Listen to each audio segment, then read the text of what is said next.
Olá, meus amigos, que Deus abençoe a todos vocês, rica e abundantemente, em o nome de nosso Senhor e Salvador Jesus Cristo. Eu sou o pastor José Maria da Igreja Identidade de Cristo. Estamos voltando com mais um devocional. Que bom ter você conosco nesta tarefa diária. A palavra de Deus diz no livro de Josué: devemos meditar na palavra do Senhor de dia e de noite, para que possamos ser bem conduzidos em nossos caminhos e tudo que nós fizermos iremos prosperar. Estamos prosperando já, só o fato de estarmos caminhando nessa leitura e nosso devocional, que era apenas um versículo lido e uma oração, agora se tornou na nossa comunhão diariamente com a palavra do Senhor. Agradeço a todos vocês que têm nos acompanhado diariamente, religiosamente, os nossos devocionais.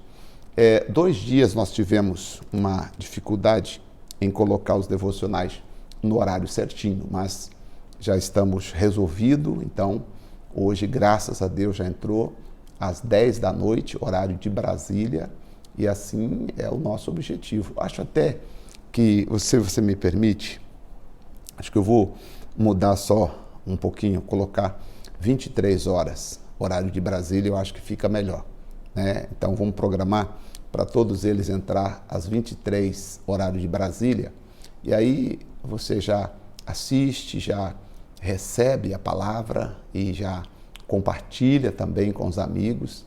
E eu gostaria muito que você falasse de onde você está nos acompanhando, tá bom? E vocês também podem interagir nos comentários. Alguém fez algum comentário, fez alguma pergunta, se você sabe a resposta, você pode responder também, tá? Você pode interagir com as pessoas, é ótimo. Claro, procuramos sempre comentários sadios, comentários saudáveis, né? Não estamos aqui para criticar a fé de ninguém, não estamos aqui para falar mal de ninguém, não estamos aqui para expor ninguém ao ridículo, até porque eu gosto muito de trabalhar no regime ético. Isso é muito importante para nós. Vamos agora entender o que passou com o Saulo de Tarsis, quando ele agora assume a perseguição contra a igreja. É como se Saulo dissesse assim, após a morte de Estevão: agora é comigo. Agora vocês vão ver o que vai acontecer. E aí começa o capítulo de número 9, dizendo assim: e Saulo, respirando ainda ameaças e mortes contra os discípulos do Senhor, dirigiu-se ao sumo sacerdote e pediu-lhe carta para Damasco, para as sinagogas, a fim de que, se encontrasse alguns do caminho, quer homem, quer mulher, os conduzisse presos a Jerusalém. Eu já expliquei, né, que eram os sacerdotes que cuidavam do templo e dos assuntos religiosos.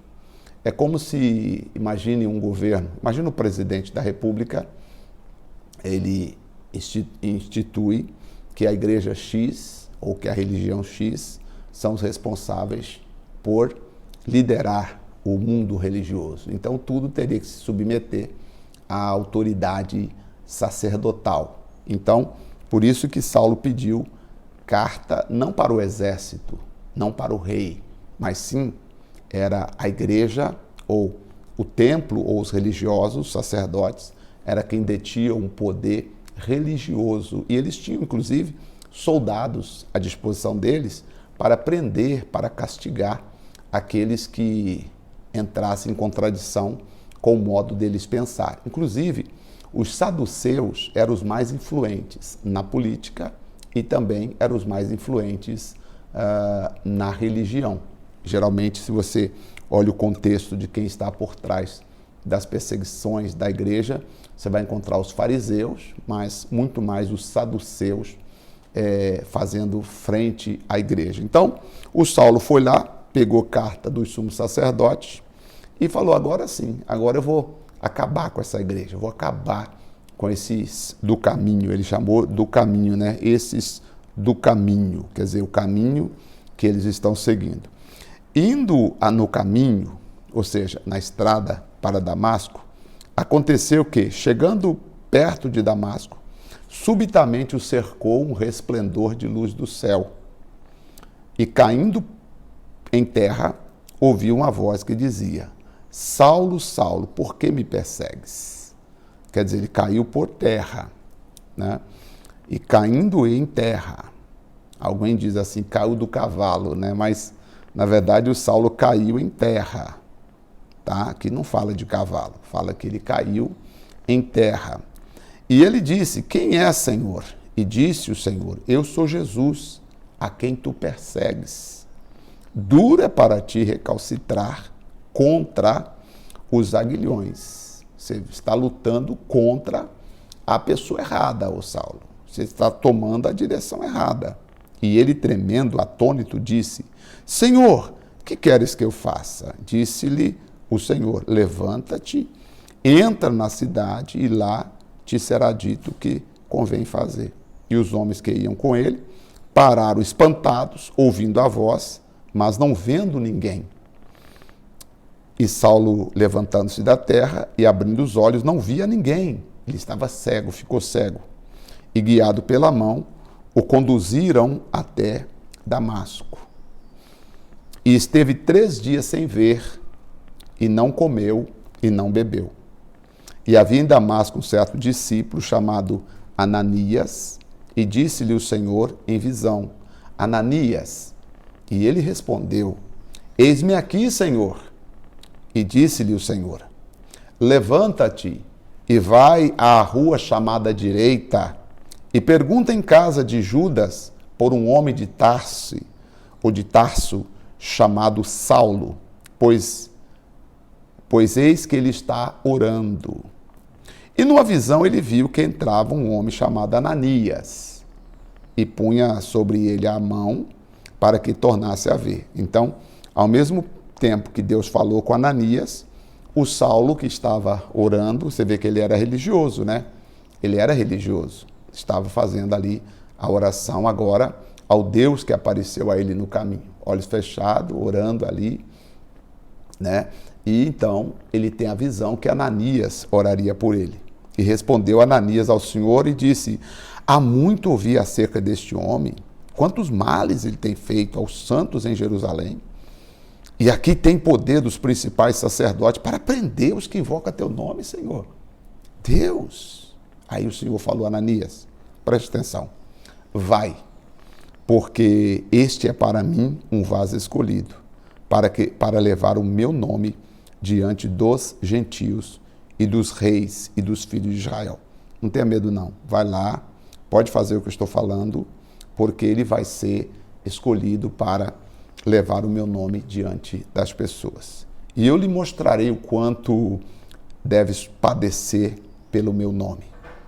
E Ananias foi e entrou na casa, impondo-lhes as mãos, disse: irmão Saulo, o Senhor Jesus, que te apareceu no caminho por onde vinhas, me enviou para que tornes a ver e seja cheio do Espírito Santo.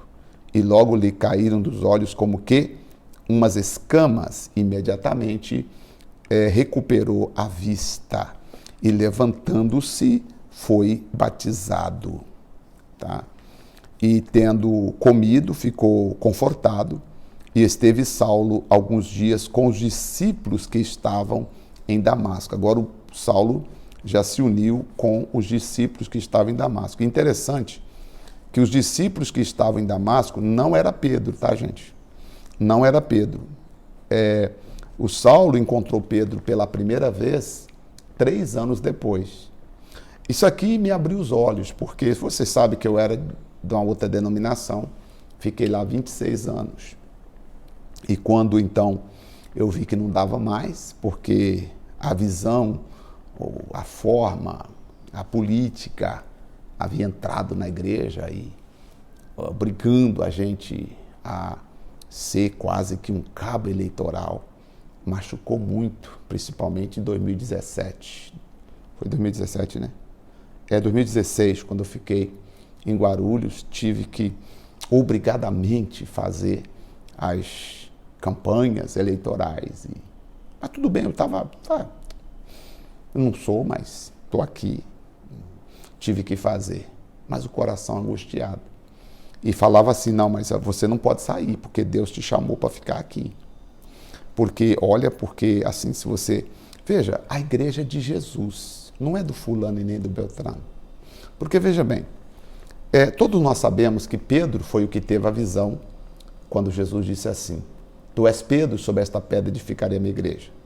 Se fosse olhar na visão de hoje, segundo alguns líderes, porque lá falava assim, irmão, o dia que você for sair da igreja para abrir outra igreja, o missionário tem que abençoar você. Só que eu nunca vi o missionário abençoar ninguém para abrir outra igreja. Ninguém, nunca vi. Pelo contrário, às vezes até fala mal de quem sai. Claro que existem pessoas que saem porque pecou, porque errou, porque adulterou, porque não quis obedecer, etc, etc, etc, etc. Mas eu nunca vi, né? Tomara que eu veja ainda ele chamando e dizendo, olha, eu abençoo você, vai, meu filho, Deus é contigo. Mas eles dizem, não, você não pode porque é ele que tem que escolher. Dizem eles que é o líder máximo da denominação que tem que escolher. Porque se ele não escolher, Deus não escolheu. Eu fico pensando aqui, a igreja é de Jesus, porque assim, veja, se Jesus disse, Pedro, tu és Pedro e sobre esta pedra edificarei a igreja, então Pedro foi o primeiro a pregar lá no livro de Atos e ganhou quase 3.000 almas, depois mais quase 5, enfim. Então não seria Pedro que teria que orar por Paulo, para Paulo ser cheio do Espírito Santo? Por que Deus não levou Pedro a orar por Paulo? Quem orou por Paulo por Saulo, né, vamos chamar Saulo, foi Ananias. E Ananias só aparece aqui, não é Ananias que morreu lá no capítulo 9 não, tá gente? Isso aqui é outro Ananias. Esse Ananias, discípulo do Senhor aqui, ele apareceu somente aqui para orar por Saulo. Sabe, não havia ciúmes, porque a obra é de Deus. Para com esse negócio de ciúmes. Tem gente até que fala mal da gente, né? Fala mal de outras igrejas, o pastor tem que parar com isso, tem que tomar juízo e não fazer isso não, porque a obra é de Deus. O Saulo aqui, ele foi encontrar Pedro, lá no livro de Gálatas, capítulo de número 1, verso 14, ele foi encontrar Pedro 3 anos depois. 3 anos depois. E os outros apóstolos? 14 anos depois. Eu vou até ler para você, que às vezes você fala assim, pastor Zé Maria, será? Está escrito isso mesmo? Ou ele está criando na cabeça dele? Não, imagina eu criar da cabeça. Olha só. Diz o apóstolo, tá? Ele foi, olha só, aqui no capítulo de número 1 de Gálatas, verso 18, na verdade. Tá? Aliás, vou ler um pouquinho no 17. Diz assim, Paulo falando, né? Quando aprove a Deus revelar seu filho a mim, né? Eu de imediatamente não consultei a carne e nem consultei o sangue. Quer dizer, eu não pedi autorização. Tem que pedir a bênção, pastor? Para com esse negócio de pedir a bênção, irmão. Isso aí é coisa do homem. Olha só o que Paulo falou aqui no versículo 16. Diz assim, tem que começar do 15, né? Porque o 15 começa, abre um outro parágrafo aqui. Mas quando aprove a Deus que desde o ventre da minha mãe me separou e me chamou pela sua graça, revelar seu filho em mim para que pregasse entre os gentios, imediatamente eu não consultei a carne nem sangue, ou seja, eu não fui pedir autorização, tá? Nem tornei a Jerusalém a ter com os que já antes de mim eram apóstolos, mas parti para a Arábia e voltei outra vez a Damasco. Depois, passados 3 anos, verso 18, fui a Jerusalém para ver a Pedro e fiquei com ele 15 dias. Aí no capítulo 2 diz assim, e depois, passado 14 anos, subi outra vez a Jerusalém com Barnabé, levando nesse tempo Tito conosco. E subi por uma revelação e etc. E aí ele vai falar que não viu nesse momento nenhum outro dos apóstolos, senão Tiago, o irmão do Senhor Jesus. Tá? Então, o que eu estou explicando aqui? Tá? Eu estou explicando que não tem que pedir autorização, não tem que pedir bênção. Eu quero mudar de igreja. tem que pedir a benção do pastor? Ah, irmão, larga de ir. Isso aí não existe isso, tá? A não ser que você não esteja servindo a Deus. Se você estiver servindo a Deus, você não tem que pedir bênção. Você não tem que pedir para o pastor te abençoar. E se ele disser, eu não te abençoo, irmão? Se você for, você está na maldição. E aí, o que você vai fazer? Bom, embora, se ele falar isso, mesmo assim sai, porque não existe esse negócio de maldição que pastor coloca na vida dos outros. Na verdade, quando o pastor faz isso, ele vai responder diante de Deus pelas palavras que está saindo da boca dele. Você, como ovelha de Jesus, siga teu caminho, vá em frente, não tem que pedir bênção, não tem que pedir autorização, não tem que pedir cobertura espiritual, nada disso. Você é de Deus, assim como Paulo entendeu que ele recebeu de Jesus Cristo, tá?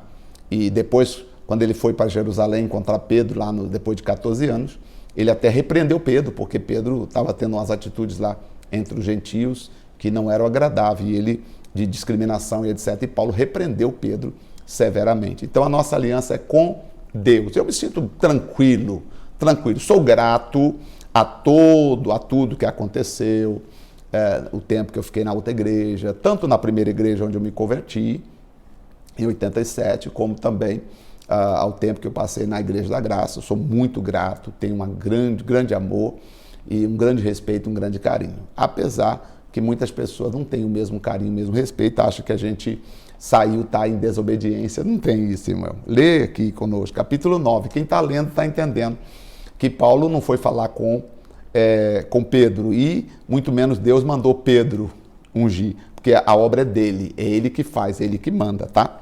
Vamos ver mais o que aconteceu? E versículo 20, logo na sinagoga pregava a Cristo. Agora o Saulo começa a pregar a Cristo, tá? Que este é o Filho de Deus. E todos os que ouviam estavam atônitos e diziam, peraí, não é este o que em Jerusalém perseguia os que invocavam o nome de Jesus? Para isso veio aqui. Fiquei sabendo que ele conseguiu um mandado para prender os discípulos de Jesus aqui, o sumo sacerdote deu a ele um mandado para prender. Saulo, porém, se esforçava muito mais e confundia os judeus que habitavam em Damasco, provando que aquele era o Cristo.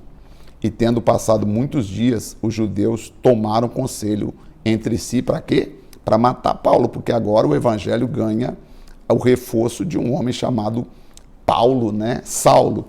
Por que Saulo, pastor? E fala Saulo e fala Paulo, eu não entendi. É porque ele tinha duas cidadanias. Numa cidadania ele era Paulo, na outra cidadania ele tinha mais de uma cidadania. Então por isso que ele era registrado como Saulo num país e no outro país ele é conhecido como Paulo. Não foi Deus que mudou o nome dele. Ele tinha duas cidadanias. É a mesma coisa, por exemplo. Hoje no Brasil já tem essa flexibilidade, mas eu posso mudar o meu nome, né? Por exemplo, aqui no Brasil o pessoal me chama de José Maria.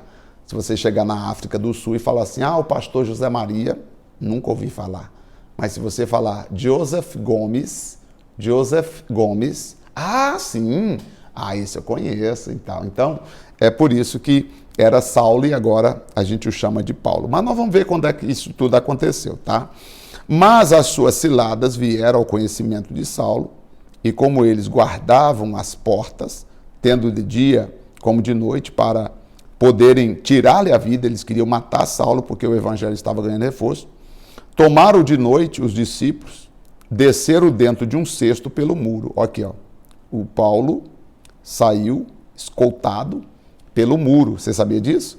Que na primeira pregação de Saulo, ele teve que sair da cidade escondido, colocar ele num cesto e colocou do outro lado do muro? Você não sabia, né? E quando Saulo chegou a Jerusalém, procurava ajuntar-se os discípulos, mas todos o quê?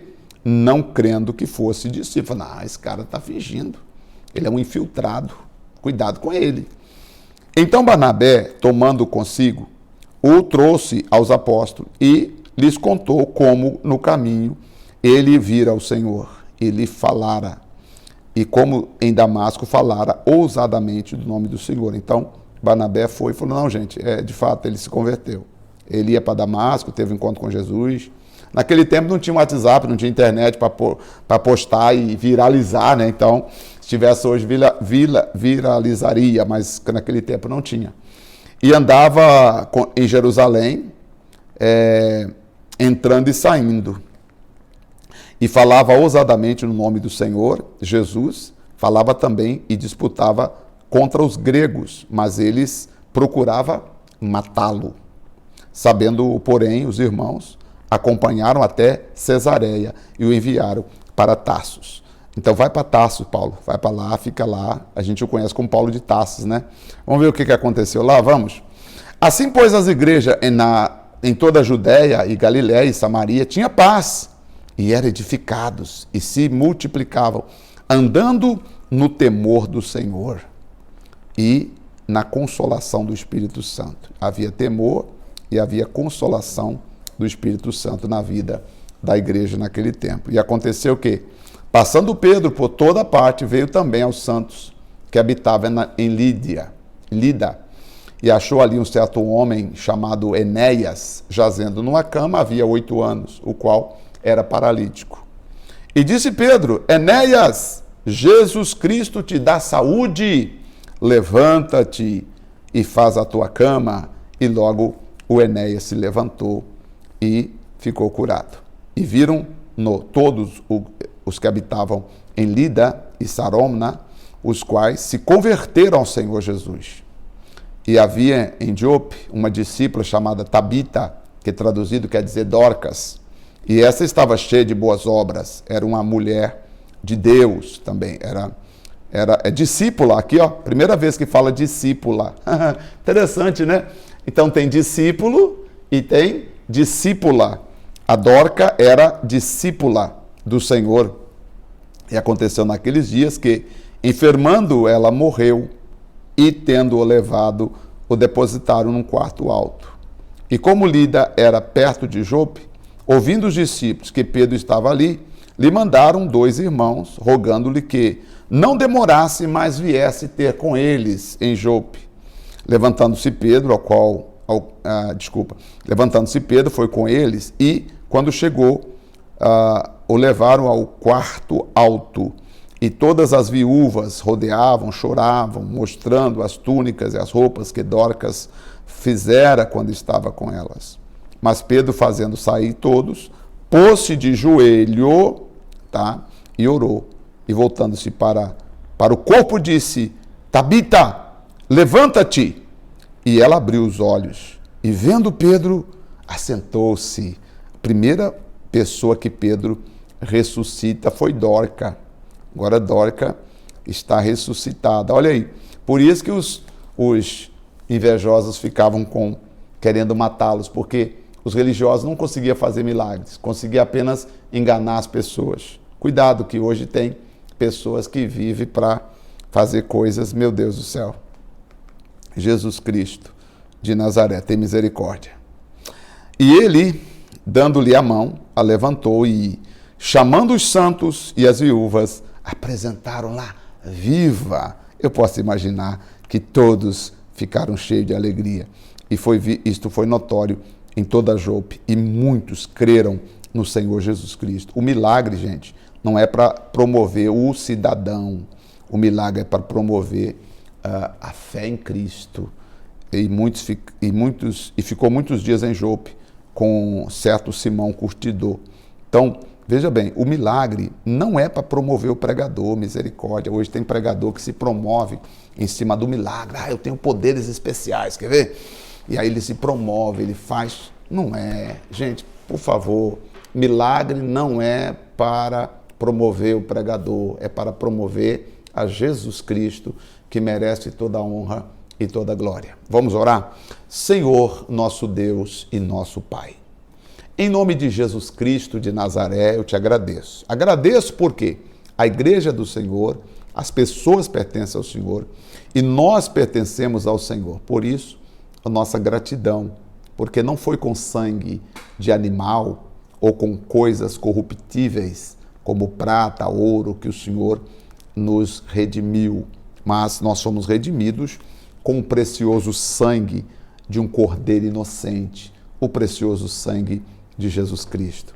Obrigado porque entendemos que a igreja não é do homem, não é o homem que manda em nós. Na verdade, os homens santos, aqueles que se dedicam, se consagram com sinceridade e honestidade, eles são usados por Deus para nos ajudar a conhecer, melhorar nosso entendimento, trazer uma revelação da sua palavra. Mas eu te peço, por favor, Senhor, não nos deixa buscar outra coisa a não ser o conhecimento, o crescimento espiritual pela sua palavra. Oh, te agradeço. Em nome do Pai, do Filho e do Espírito Santo. Assim seja. Amém, amém. E graças ao nosso Deus. Amém. Glória a Deus. Olha, eu vou ter que terminar, mas amanhã eu volto. E aí, agora entramos. Agora já é a partir daí, a partir de Atos 9, nós vamos ver muitas coisas sendo realizadas por Paulo, chamado Saulo, né? Saulo de Tarsis, né? Então, nós vamos ver, e eu gostaria muito que você acompanhasse conosco cada leitura. Repita, ouça novamente e vamos crescendo em nome de Jesus. Você precisa de cobertura espiritual? Você precisa de autorização para você visitar uma igreja, para você mudar de igreja? Não. Desde que você pertença ao Senhor Jesus. Se você pertencer ao Senhor Jesus, você não precisa de autorização. É claro, se você exerce algum tipo de cargo na igreja e a comunidade dos irmãos conta com o seu serviço, conta com a sua generosidade, conta com a sua voluntariedade, aí sim é óbvio que você precisa comunicar para que não fique em desfalque e a obra de Deus pereça ou sofra algum tipo de desgaste por sua causa, tá bom? Mas no mais, se você apenas serve ao Senhor, você está na bênção, não precisa desse negócio de pedir autorização, pedir bênção ou cobertura espiritual, tá bom? Deus abençoe, muito obrigado pela sua participação conosco, que o Senhor te abençoe e te guarde. Deus abençoe, forte abraço e até nosso próximo encontro. Até lá.